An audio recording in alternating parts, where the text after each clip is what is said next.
Hey, welcome back to the channel. I'm Steve, your host, and in this series of Sunday Side Build, we are going to be building the DML Panzer III H. It's got the 5 centimeter gun, L42. I've always liked the look of the short barrel 5 centimeter gun on the Panzer III. We're going to be doing it in Afrika Korps colors.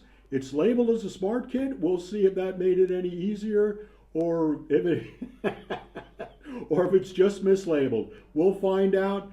You guys join the video series and like and subscribe, and look forward to seeing you. You guys take care. Good night now.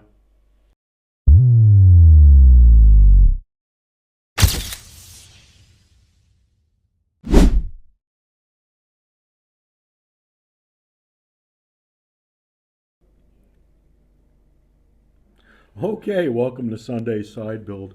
In this video series, we're going to be working on the Panzer III H.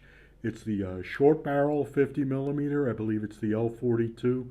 Going to end up doing it in African colors because I always like the look of the short barrel Panzer III, and the Afrika Korps. Just you can do a lot with the paint with that.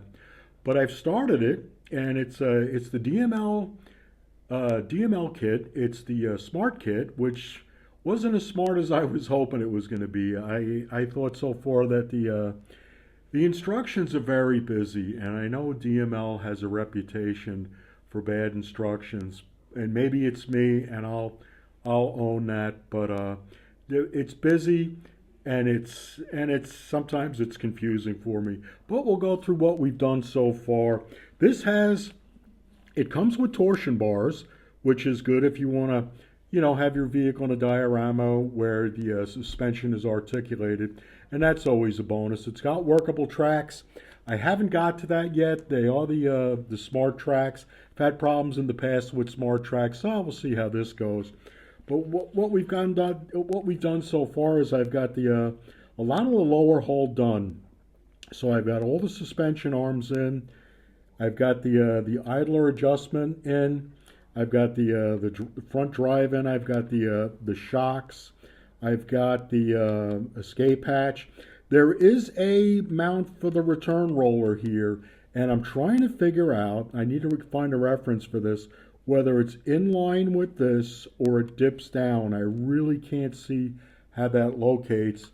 And on the other side, the locating holes are different. So when I get to it, I'll see what happens. The front hull, this bow piece is a separate piece. That was quite a nice fit. That fit right in there. You can see, we'll just work around here a bit. And you can see where I just haven't got where I'm happy with. I've already tried to mount it once, and it wasn't a positive mount, and I just need to see where that goes before I mount that. Again, the suspension's workable, right? So you need to be careful. The torsion bars are keyed left and right. And this is what got me confused.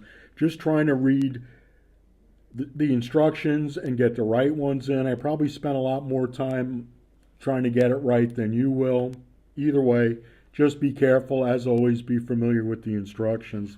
One thing that's interesting is the suspension's arms, they are movable. However, they are pinned in here, so you will need to remove a pin in here if you want these guys to be workable, because it's a positive mount.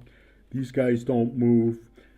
The other thing you need to be wary about is if you're going to have a movable suspension, without a lot of work, this is fixed. This shock absorber doesn't go up or down. Same with that there. So just be wary of that. So without a lot of work, you can get these inner four to articulate, but you really have a problem getting these, and it's the same for the other side. I've got the wheels built. I've still got to sand them. In the instructions, it calls for photo etch in between the idler wheel halves, and maybe you remember from past, I have a love-hate relationship with photo etch. I use it if I absolutely have to.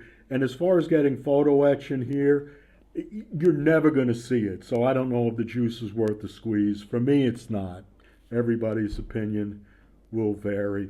This part for the rear idler, the idler adjustment, take your time with this. I found this to be very confusing. I think I've got them on right, but it took me a while to get that figured out.